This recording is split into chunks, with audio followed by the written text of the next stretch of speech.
Allô, allô, bonjour, ici Franck. J'espère que je vous retrouve dans une forme olympique et je suis très heureux de vous retrouver sur chrétien.online. Alors, auriez-vous tendance à vous précipiter pour accomplir toutes sortes de tâches ou répondre à toutes les sollicitations? Est-ce que vous avez du mal à dire non?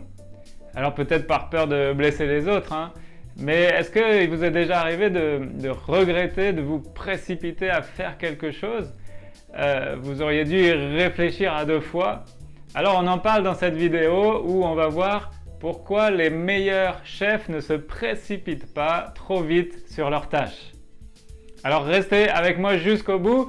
Je vais vous donner un outil pour vous aider à ne plus tomber dans le piège de la précipitation. Alors c'est parti pour un nouvel épisode du leadership du disciple selon Néhémie.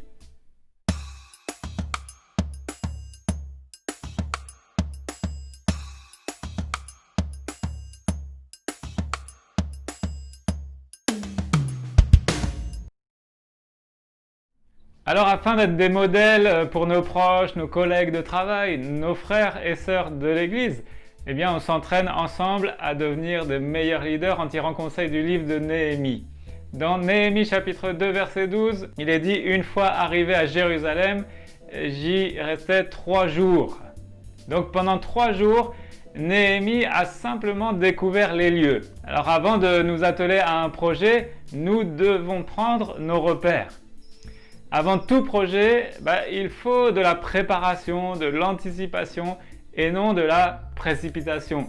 Avant de se lancer dans certains projets, il vaut mieux prendre le temps de se renseigner. Quelques travaux d'approche sont nécessaires avant par exemple de se rendre à l'étranger.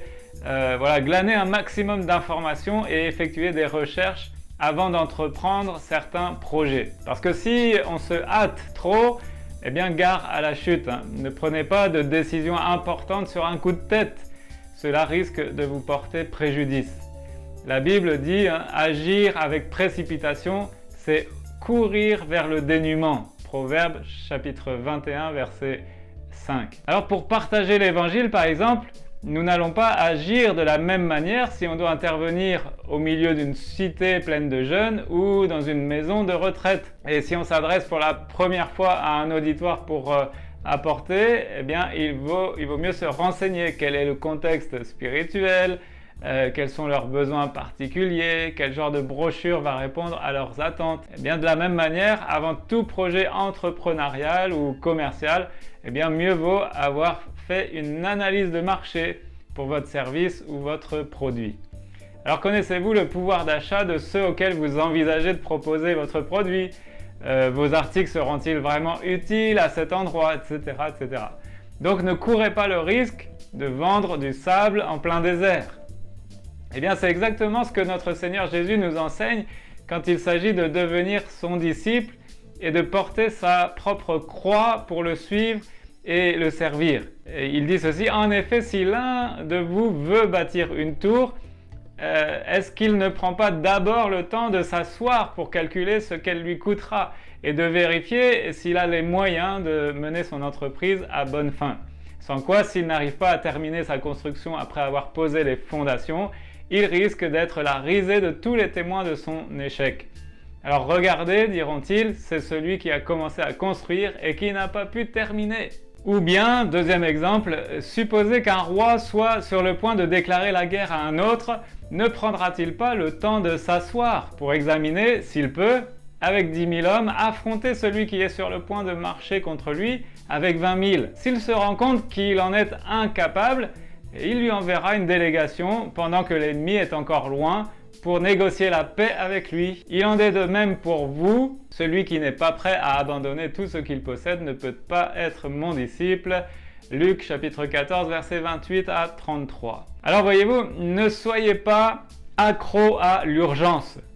Il y a un temps pour tout et un moment pour toute chose sous le ciel, nous dit Ecclésiaste chapitre 3 verset 1er. Alors je voudrais vous partager ce que nous conseille Bob Gass dans l'une de ses pensées du jour. Il dit « L'urgence est stressante, elle est également addictive. Et comme toute addiction, eh bien, l'urgence satisfait pour un temps votre besoin de vous sentir indispensable. L'urgence vous donne l'impression d'être efficace. L'urgence augmente de façon illusoire l'estime de soi, mais elle confond bien souvent vitesse et précipitation.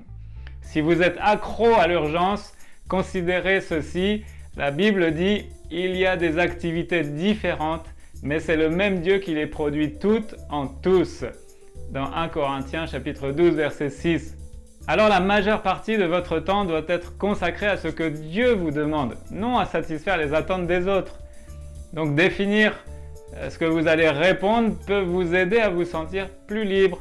Parfois il est difficile de dire non, parce qu'en tant que chrétien on se sent obligé, mais Dieu ne nous demande pas de nous précipiter sur le premier besoin venu. Ayez du discernement.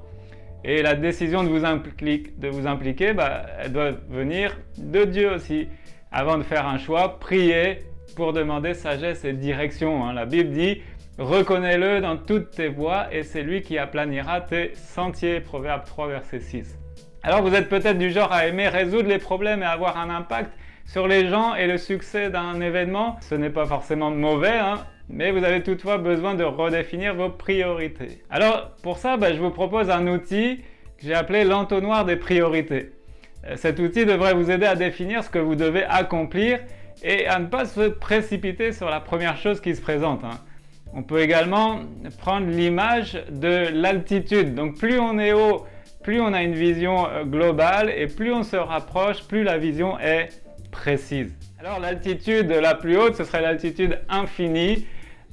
Donc c'est l'éternité. En fait, c'est Dieu seul, lui seul qui connaît cette dimension-là.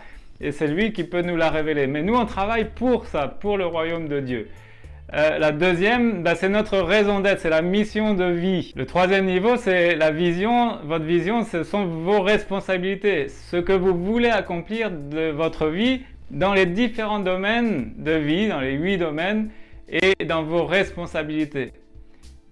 Quatrième niveau, c'est les objectifs. Donc là, c'est ce que vous voulez atteindre à long terme, c'est-à-dire 5 à 10 ans. Au niveau 5, on continue de descendre dans l'entonnoir, ce sont les projets. Et là, c'est ce que vous voulez accomplir à moyen terme.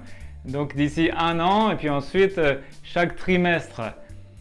Et puis on descend encore, on arrive au niveau du calendrier des actions. Donc les actions à accomplir à court terme, dans le mois, la semaine et puis la journée. Donc vous voyez cet entonnoir qui se rétrécit de plus en plus et tout ce que nous faisons doit avoir pour but d'accomplir notre mission de vie et doit être motivé par Dieu et pour la vie éternelle. Donc ça va nous aider à faire des choix, non pas précipités, mais se dire mais est-ce que ce qu'on me propose c'est en accord avec ma vision, ma mission de vie, en accord avec les valeurs du royaume, etc., etc. Alors je vous conseille de relire ou de revoir les vidéos, lire les articles à ce sujet, donc clarifier votre vision, la vision en pratique et puis comment accomplir votre vision. Donc tous ces articles vous les retrouvez sur le blog chrétien.online. Alors soyons des disciples entraînés qui ne se précipitent pas dans tous les sens mais qui savent s'arrêter pour décider de faire les choses vraiment importantes pour leur mission de vie. Alors on progresse ensemble, pas à pas, de gloire en gloire. Donc pensez à vous abonner à la chaîne si ce n'est pas encore fait. Et puis retrouvez-nous sur les réseaux sociaux Facebook, Instagram, LinkedIn. Et aussi donc sur le blog comme je viens de vous en parler. Il y a aussi des bonus gratuits à télécharger. Donc ne ratez pas toutes ces choses, il y a plein de valeurs, donc allez vous servir, tout ça c'est gratuit, tout est cadeau. Voilà, merci d'avoir regardé cette vidéo, j'espère que vous y trouverez de la valeur, je vous dis à bientôt. Alors n'oubliez pas, voilà, faites tout pour la gloire de Dieu, je vous dis au revoir tout le monde, soyez bénis.